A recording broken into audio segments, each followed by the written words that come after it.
All right, good morning, everyone. So today we're moving from chapter 3 into chapter 4. So we're jumping from this one-dimensional conduction business into two-dimensional conduction. Before we do that, though, we're going to quickly wrap up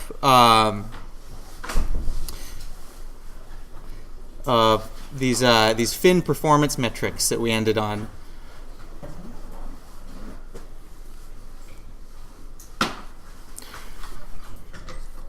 So just to sort of recap where we were at the end of Friday, we said there are really two important performance parameters that we defined for fins. The first is the fin effectiveness,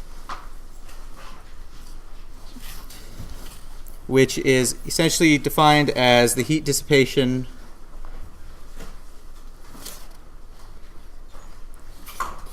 from fin relative to the heat dissipation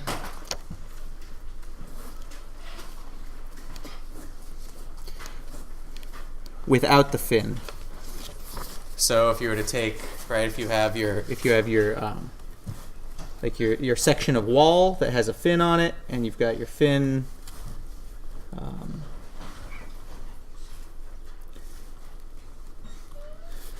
located there, you add up all the heat dissipation occurring from that fin and then divide it by the heat dissipation that would occur from the base area on that wall if there were no fin present.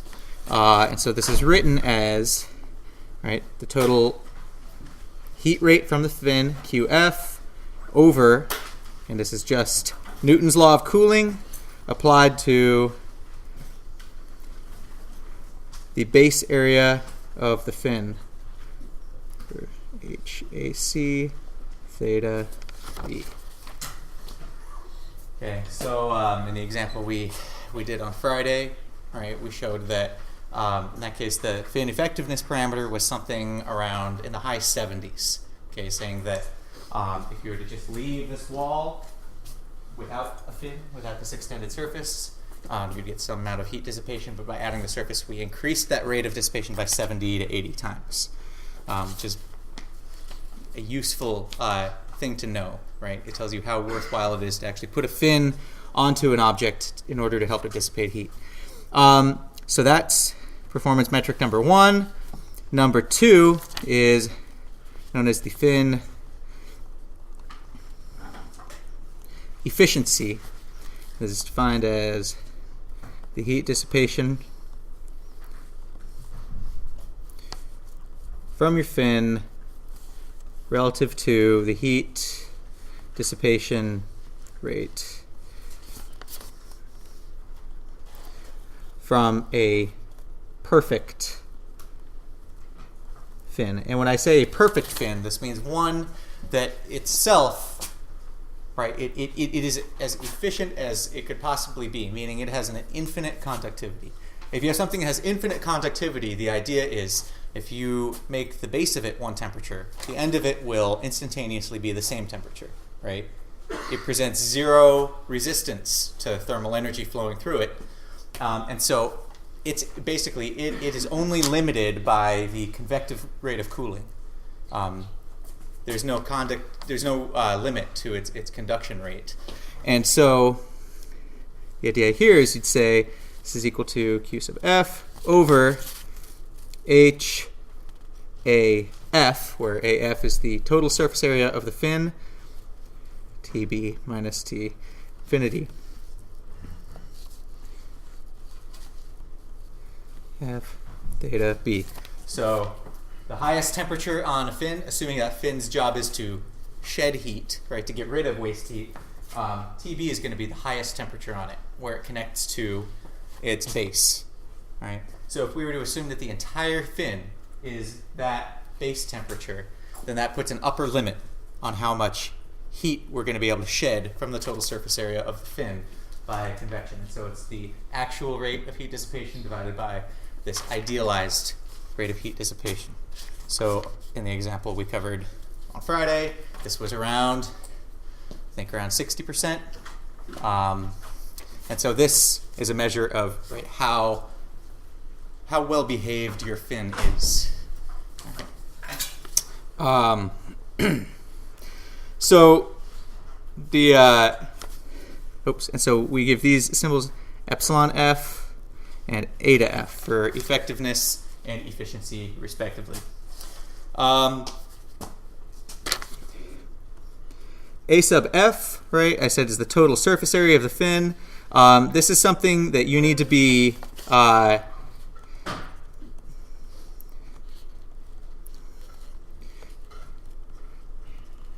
you need to make sure to calculate A sub f independently for each type of fin.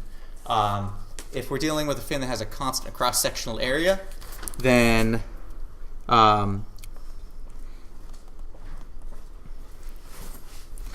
constant cross-section, this works out to A sub f is equal to the perimeter times the length plus its cross-sectional area, right? So this essentially gives you the area all along the lateral sides and then plus the area at the tip. But if you don't have a cross-sectional area that's constant, this doesn't work. You've got to actually calculate that area. So the last thing we can define is right here. Here we're talking about like rate of heat transfer, right? And then we've got a temperature difference between the base and the surrounding air temperature, and then some constants, which bears some similarity to this resistance analogy we've been talking about. And so finally, we can define the fin resistance, right, where QF is equal to, in this case, TB minus T infinity over this, right, this notional fin resistance. Then we can say that RF is equal to theta B over QF, which can be written in terms of our fin efficiency as 1 over eta F H times surface area of the fin, or 1 over epsilon F, fin effectiveness, over H times the cross-sectional area of the fin. And so these two, either one of these expressions can be used to calculate the fin resistance, or you can just get it directly if you already have the heat rate through the fin.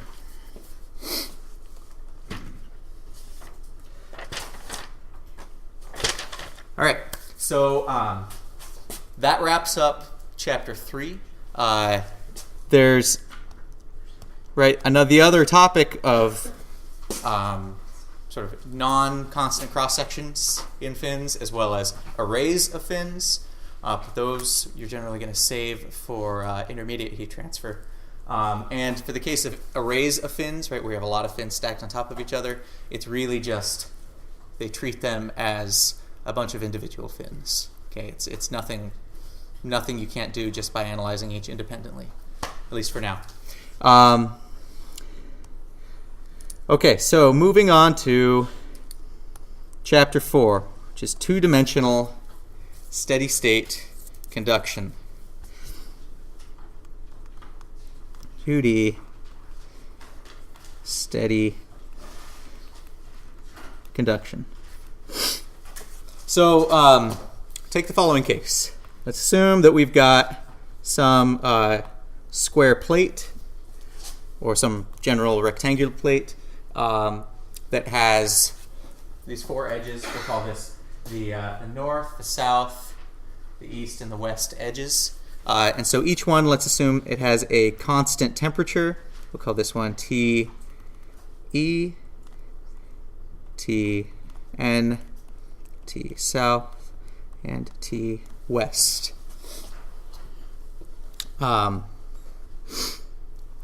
Where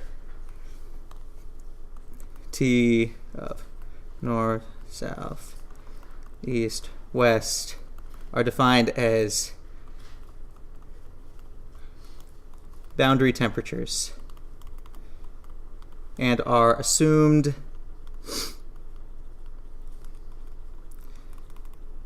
constant on each edge. When we, if we really got into the details of this, we would run into some issues at the corners here if we said that these were different temperatures. But for the sake of this analysis, that's not going to be important. Okay, so what we're going to be looking at is a simplified version of this analysis. So the question is, let's say we wanted to find the steady temperature distribution in this plate. Okay, if we're guessing that, right, Tn is not equal to T south, is not equal to east temperature, is not equal to the west boundary temperature, then how would we go about finding the temperature field in this surface? Well, the idea is, right, we're going to go back to the general form of the heat equation. So writing that out, we've got rho C partial T is equal to K d squared T dx squared plus d squared T dy squared plus z squared Q dot. All right. The heat equation returns. So again, we got to sort of reassess what are the assumptions that we can make about this problem. First is we've gone ahead and said that this is a two-dimensional problem, meaning we can assume that t is a function of x and y, right? Which allows us to get rid of all dependency on z, right? We're also assuming that this is steady state. So once again, we get rid of the time rate of change. Steady, say 2d. And then finally, we're going to, for now at least, assume that there's no heat generation term. So no generation kills off that Q dot. So what we're left with is, right, K partial squared T partial X squared partial squared T partial Y squared is equal to 0. Or we could go ahead and divide through by K and just end up with a special form of the heat equation, y squared equals 0, which is known as Laplace's equation.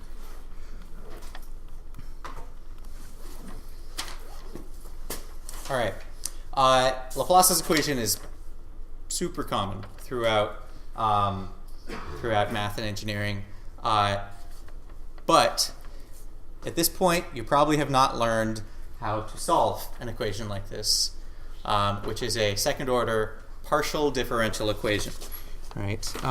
So despite the fact that it looks simple, it's actually a challenging bit of math. So this is a partial differential equation, or it's generally referred to as a PDE. Okay, because it has derivatives with respect to x and y both. So we are not going to try to solve this by hand in this class. That is going to be something that you do in intermediate heat transfer using a method known as separation of variables. It's surprisingly easy once you get a handle on it. But what we're going to do is take advantage of all those people that have come before us and have actually solved this, and sort of use these compiled solutions for common geometries. So in general, right, solutions exist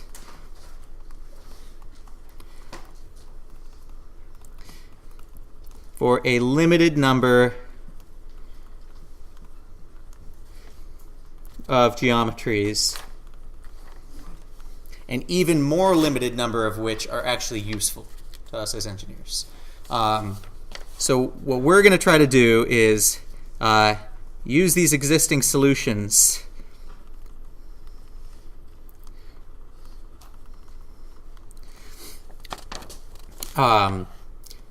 in the form of what are known as shape factors. So before I show you, right, the idea is that shape factors are compiled in these tables, and so I'll go ahead and put some of these tables of shape factors up that are listed in the book.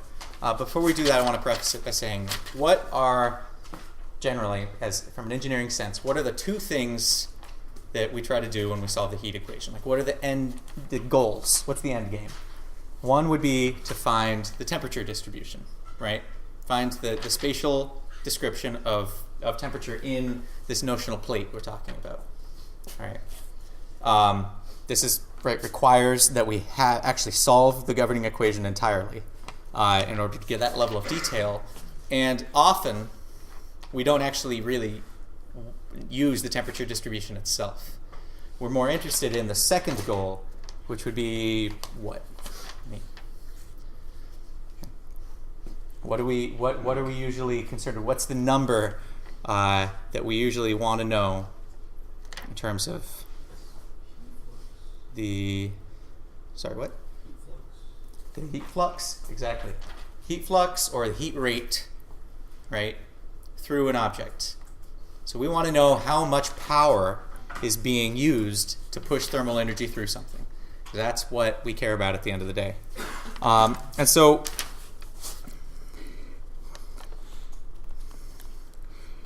two reasons to solve the heat equation. One is find T, we'll just say. So we'd say that finding the temperature distribution is not always a necessary step.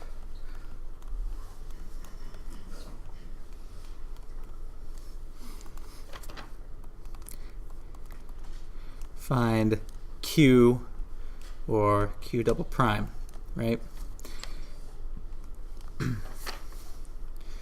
This is generally a more important performance metric or parameter. And so in one-dimensional conduction, right, the way we sort of leapfrogged step one here was with this resistance network analogy.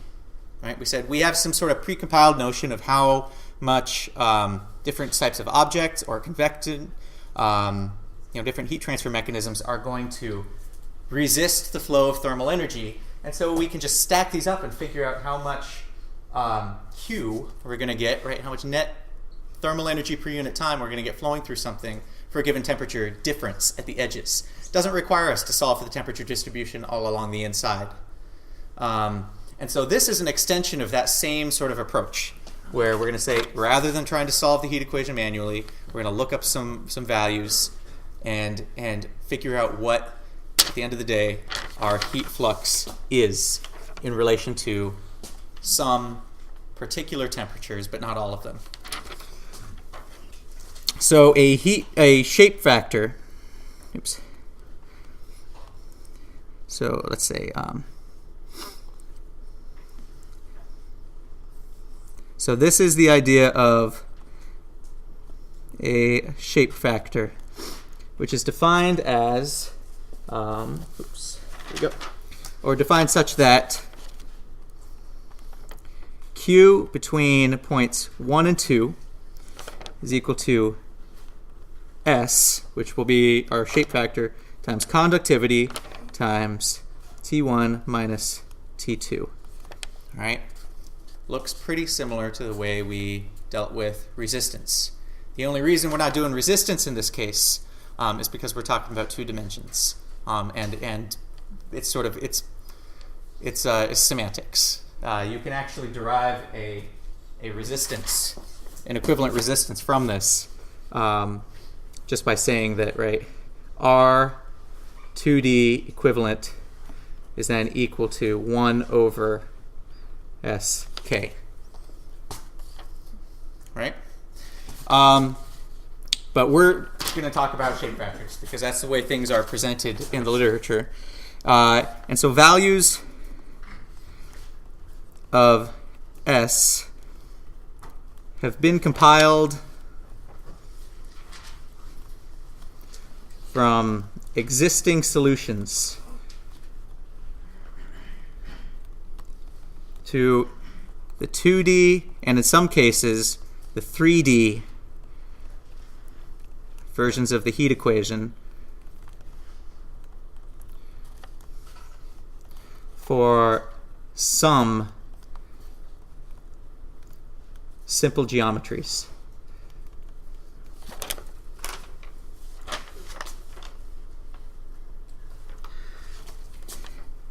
So we're going to find these in table 4.1 of your book.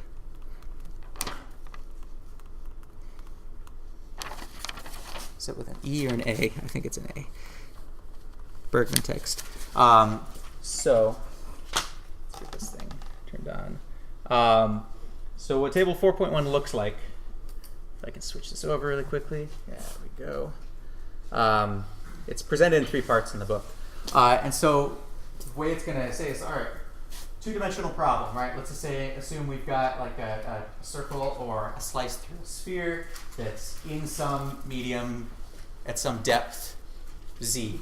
The idea is if we assume that the temperature around the edge of the sphere or the circle is constant, T1, and the temperature at the surface or ground level is T2, then this shape factor given here, if we plug in the diameter of the sphere, the depth at which it's buried, diameter of the sphere, then we get some scalar value of S, and we can just plug in that expression for heat rate, right, Q, as a function of S, and the difference in temperatures between the boundary of the sphere and the surface. Similar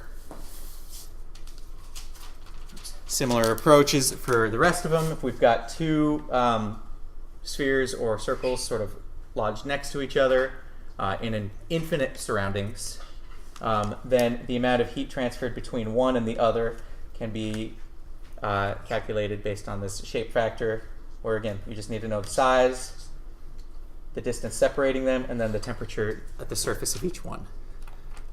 All right.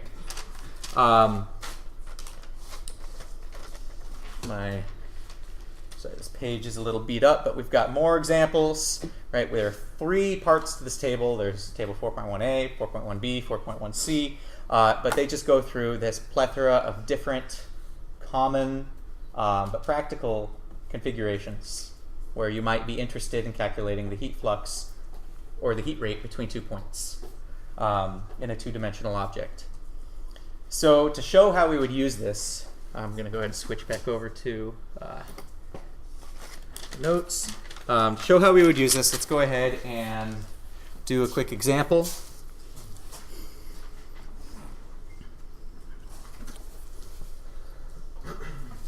Oh, before we do that, I want to note here that we'll call this, right, so this equation right here, right? Let's go ahead and star this equation. The start equation assumes that the boundaries, whatever you're considering the heat flow between, boundaries between which heat transfer occurs are at constant temperatures, meaning one boundary is at temperature 1, one boundary is at temperature 2. Okay, we're not considering temperatures that vary around a boundary. If you have a sphere or a circular cylinder that has a temperature that's different as you go around its circumference, this heat factor, the shape factor approach is not going to do anything for you. So this is for, like I said, a subset of simple problems.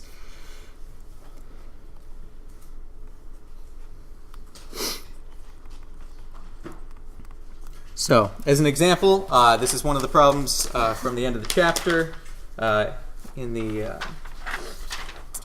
practice exercises. Let's consider the case where we have,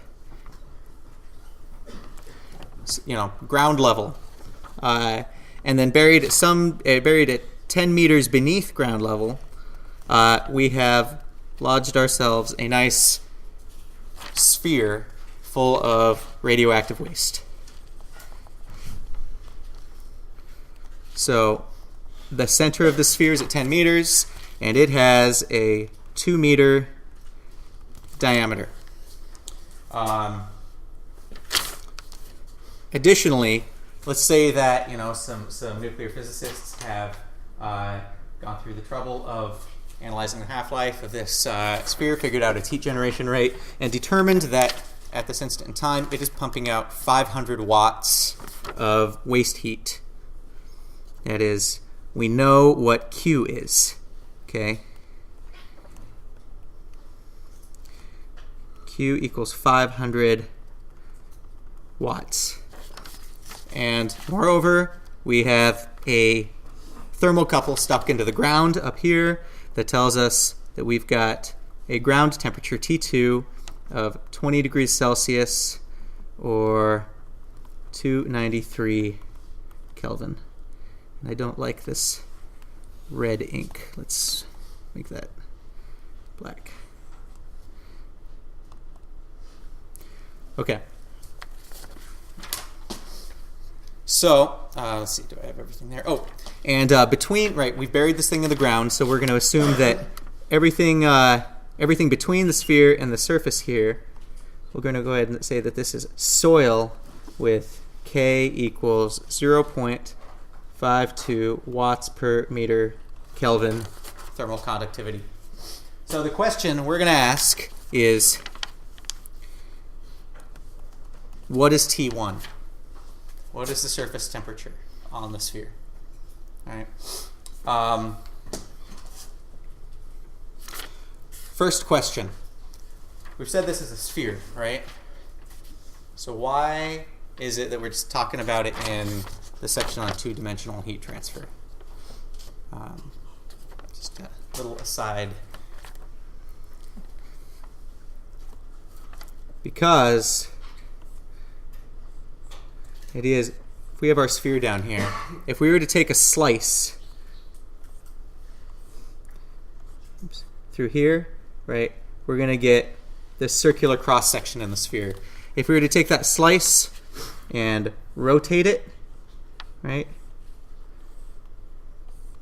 we're just going to get we're going to get the same circular cross-section. So the idea is that any vertical plane that passes through the center of the sphere is going to look the same. So it's an axisymmetric problem, meaning that if we were to label, right, in our spherical coordinates, if we were to, I forget which one this is, if we were to label this as, right, phi, the problem is independent of phi. So we can say that essentially any one of these planes is going to be equivalent, so we only need to solve it in one plane. All right.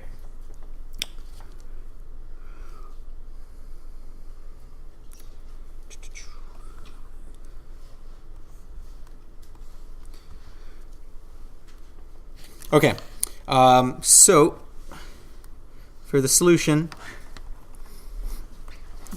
first thing we're going to do is, right, what's our approach, our equation? Symbolically, we're going to take advantage of this definition of a so-called shape factor and say that Q from 1 to 2 is equal to S times K T1 minus T2. So the idea here is if we find S, we know K, we know Q12, we know T2, we're just going to use this to solve for T1, right? The temperature at the surface of the sphere. So from table 4.1,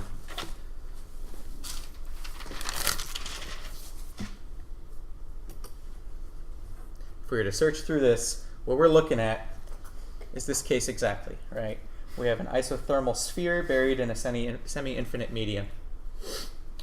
Semi-infinite meaning that We know it stops at the ground, but we assume it goes on forever in the negative z direction. And so our shape factor, right, is going to be 2 pi d for 1 minus d over 4z. And I'm not a big fan of how this book doesn't put parentheses around things, but this 4z should be parenthetical. That z is in the denominator of this expression here.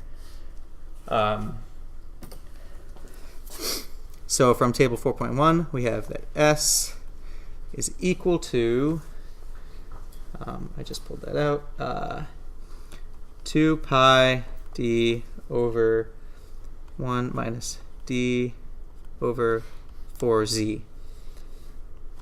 So we've got T2 is equal to 293 Kelvin, Q is equal to 500 watts, D is equal to 2 meters, Z is equal to 10 meters, and K is equal to 0.52 watts per meter Kelvin. So plugging those all in, right, it says that then S is going to be equal to that 2 pi times 2 meters over 1 minus 2 meters over 4z is 40 meters. This works out to 13.23 meters. Okay, so the shape factor has units or has dimensions of length.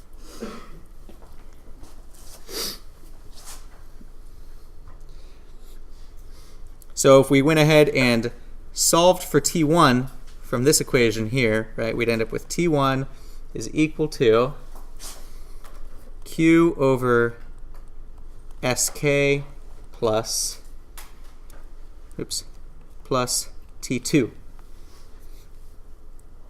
which is 500 watts over 13.23 meters times 0.52 watts per meter Kelvin plus 293 Kelvin. So to make sure we've got dimensional homogeneity here, we can cancel out watts, cancel out watts, cancel out meters, cancel out meters.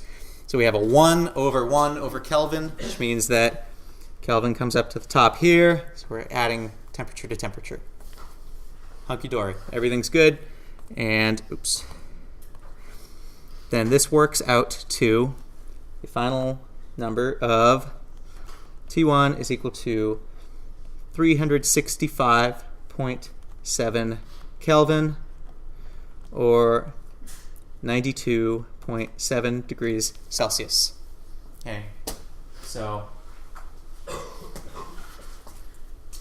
the idea here is simple. Like I said, just like we did with resistance networks, here we're dumping some of the detail. We did not solve for any of the temperatures in the soil between the sphere and the surface. And nor can we with the information we've been given here. Okay, we can't use the shape factor to get the full solution. To do that, we would have to actually manually solve the two-dimensional heat equation with the boundary conditions that have been given by T1 and T2.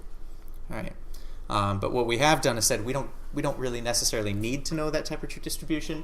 We are just concerned with knowing, in this case, like the extreme temperatures. The coolest temperature at the surface was known from measurements, and the highest temperature at the surface of the sphere is found based on the known heat rate, okay, the known amount of heat, waste heat generation. So, this is about the level of detail we're going to get into with two-dimensional heat conduction solved analytically. Right. As I said, in intermediate heat transfer, you're going to deal with the manual solution to this. What we're going to be doing more in this class is taking our two-dimensional heat equation. So, how we'll handle,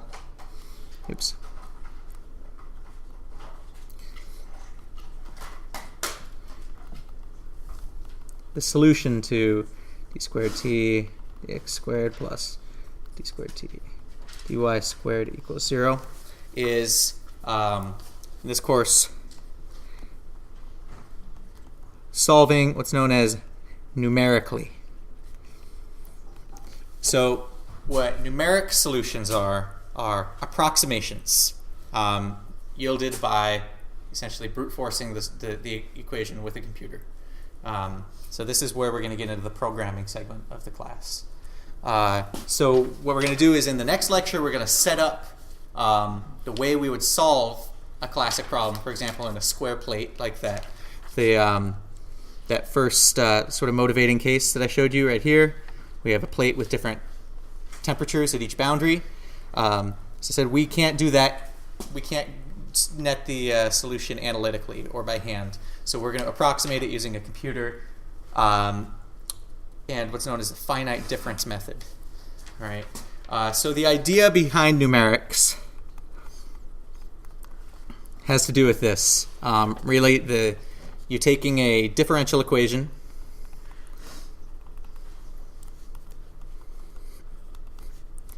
and you are creating a bunch of what are known as numeric approximations and turning it into an algebraic system of equations. So, right, for partial differential equations, you don't yet have the tools to solve these. Algebraic systems of equations, you do, right?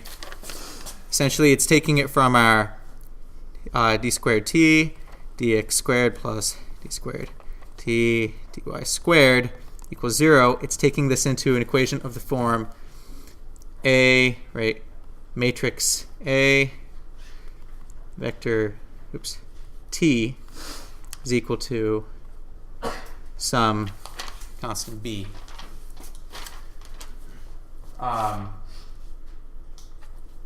so you'll have A and you'll have B. It just becomes a matter of finding t, which, again, you can do very easily on the computer.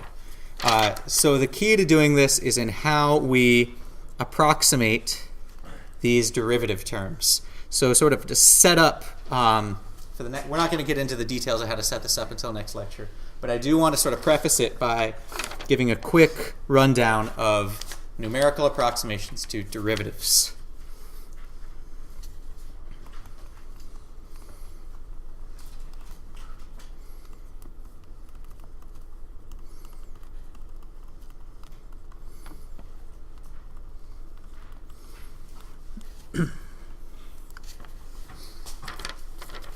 So let's say that you have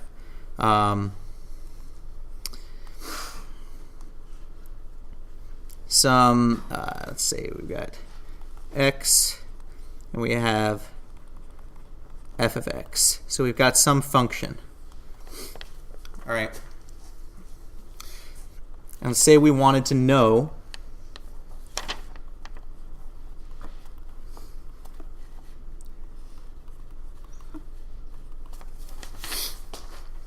well, unless you actually have the expression for this function, right? You're sort of helpless here, right? Unless you know what f of x actually is as an expression, you can't take the derivative unless you approximate it using numerics. And this should be a fairly intuitive process. The idea is let's go ahead and divide this into a couple of into grid points. Okay, so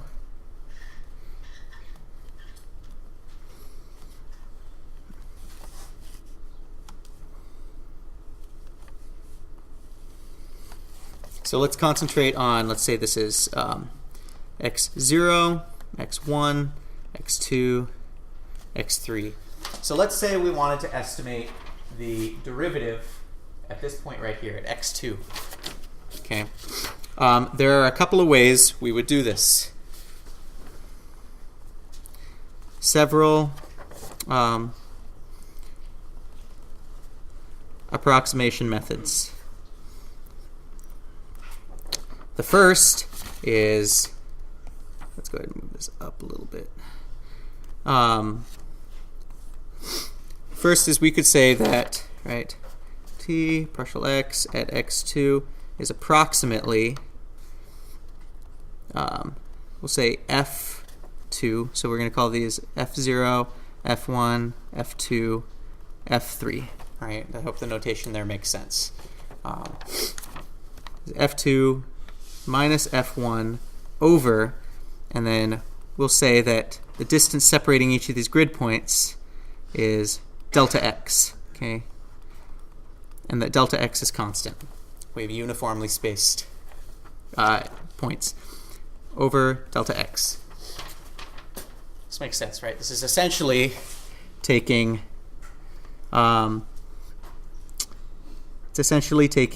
this slope right here and saying that's an approximation to the derivative at that point. And this is what's known as a backwards difference.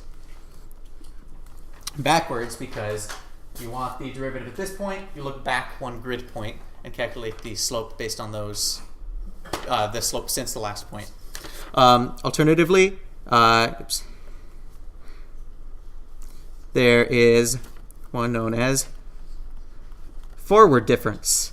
And as the name implies, right, this is a similar approach,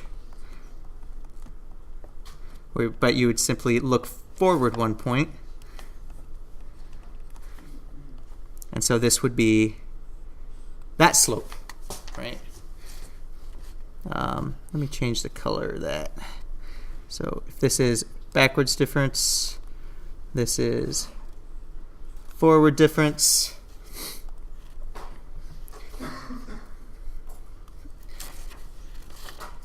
And then there's a third,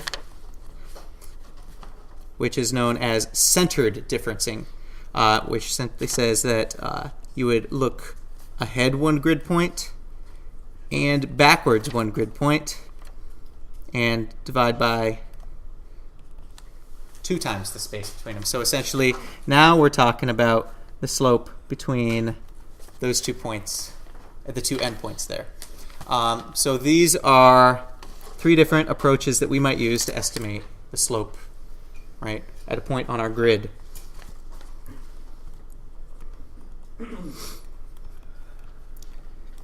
The reason that this is useful, right, is that, as I said, it allows us to turn a differential equation or a derivative term in one of our differential equations into some algebraic combination of points that we're trying to differentiate. So as an example of how we might use this, let's consider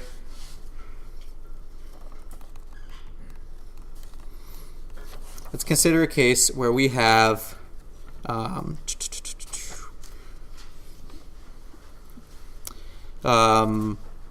let's say we've got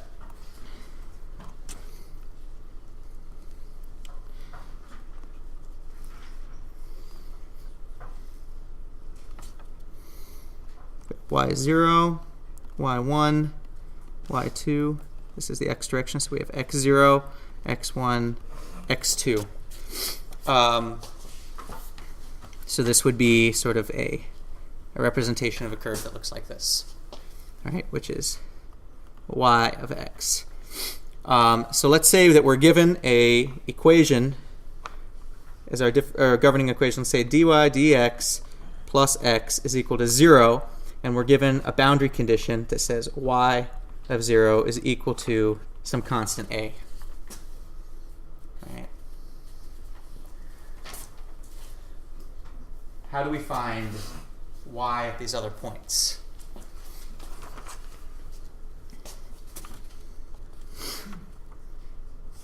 So if we were to go ahead and write out our finite difference formulas, right, express this in terms of finite differencing, we could write, so the finite difference formula,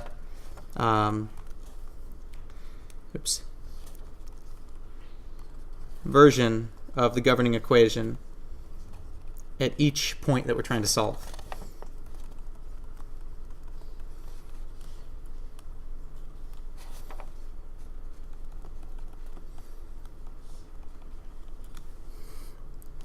So at point 1, we would say that we'll go ahead and use forward differencing.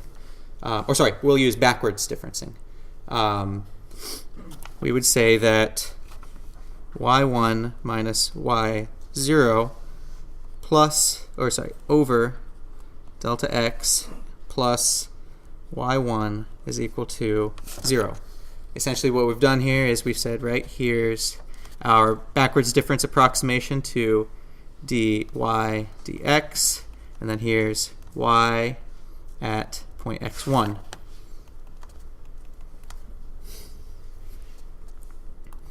We could also write then y2 minus y1 over delta x plus y2 is equal to 0. And then write out our boundary condition, which is that y0 is equal to 0. So what we've done here is we've set up an algebraic system of 1, 2, 3 independent equations, right? For how many unknowns? y0, y1, y2. So we can set up a system of equations and solve it using any method of solving a system algebraically, which is something that should be well within your capabilities. And what we have is an approximate solution for y0, y1, y2, which sort of numerically or discretely reconstructs the solution y of x. So solve system of equations to find approximate y of x. In other words, we'll get y0, y1, and y2. So the idea is the same for when we're solving the heat equation, right? We're going to turn each of our derivative terms into some combination of grid point values. And then we're going to set up a big system of equations and solve that system of equations to find individual temperatures at points throughout, in this case, our square plate, that are going to paint a picture of what the temperature distribution looks like. It's not going to give us the formula for the temperature distribution, but it'll brute force numbers for us. And so that's what we're going to set up in the next lecture. Just to kind of prepare you, the next lecture is going to be programming heavy. All right, so you're going to want to use MATLAB, Python, C++, Fortran, whatever your choice is. Personally, I'm a MATLAB guy. I think most of you have probably had some experience with it. You're going to want to be comfortable doing basic programming tasks in your language of choice. That means for loops and indexing. Okay, how to create one-dimensional and two-dimensional arrays inside of for loops. And beyond that, the programming knowledge requirements are going to be pretty light. But if you're not comfortable with MATLAB or one of these other text-based programming languages, do try to spend the next couple of days doing a quick little refresh of basic tasks. So we'll see you guys on Wednesday.